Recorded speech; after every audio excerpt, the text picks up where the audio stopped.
So now what I did was I smoothed this transition out between this chord tone and this non-chord tone.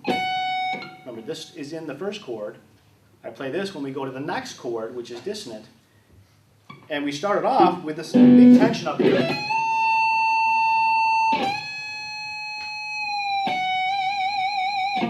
So there, I went from G. This note is out of key totally. Totally out of key. Sounds like crap when you play it by itself. Okay? Nasty. Okay? But being bent allows me now to have that descending vocal style to get into the F sharp. Okay, so we're combining some different ideas here, and that effect is always going to be the same. Okay, one more time.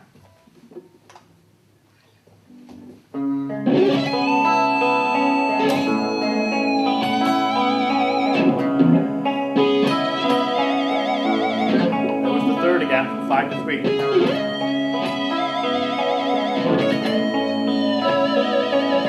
The vocal thing again, coming down from 2 to 1.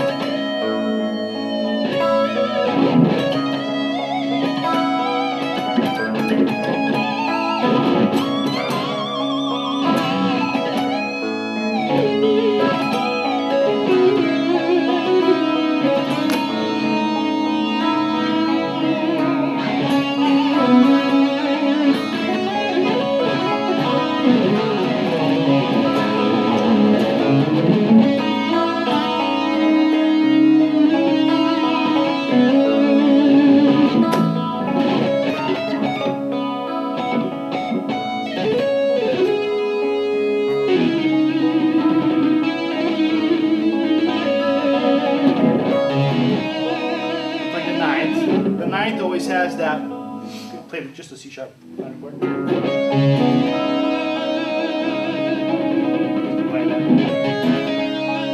Half step below the third. The third is the most dramatic note of our minor triad. It's a very lonely kind of note. It has it's hard to put into exact emotional words. It sounds very isolated, very longing for something, very lonely. Play it again.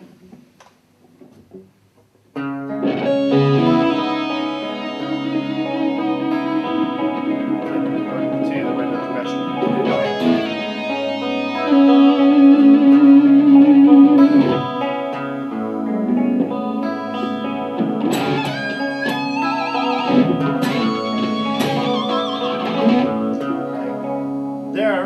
I was playing, I bent up to the C sharp note, waited for the vibrato, then on the next beat, smacked the note again and applied the vibrato on a bent note really wide. Because it's more dramatic than hitting the vibrato from the beginning. Play again, please.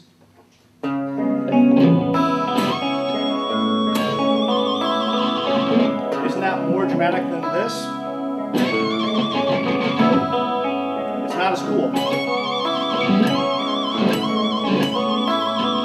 It's cool, but it doesn't grab you the same way that holding the vibrato off does. That just grips your throat. Do it again.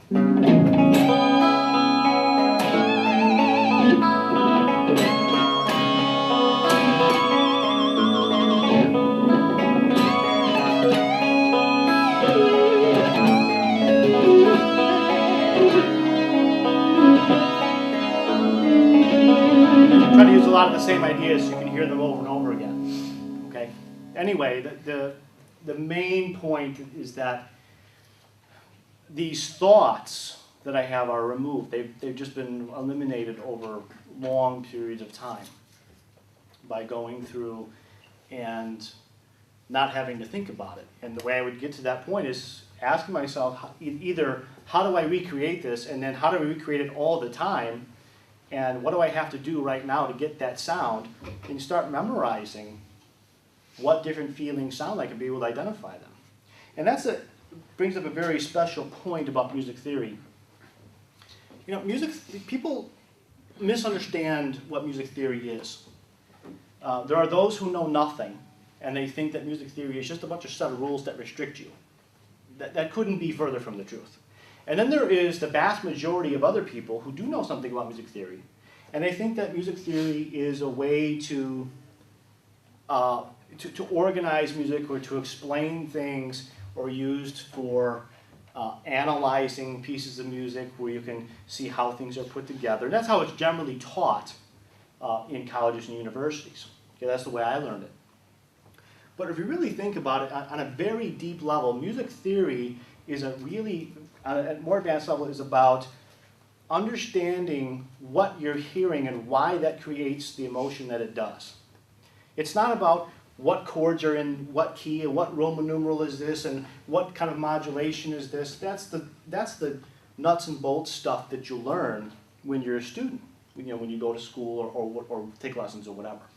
But really, music theory on a very deep level is to understand that if you're playing this chord, what is the most dramatic single pitch you could possibly play over that chord, and what does it sound like? And where is it?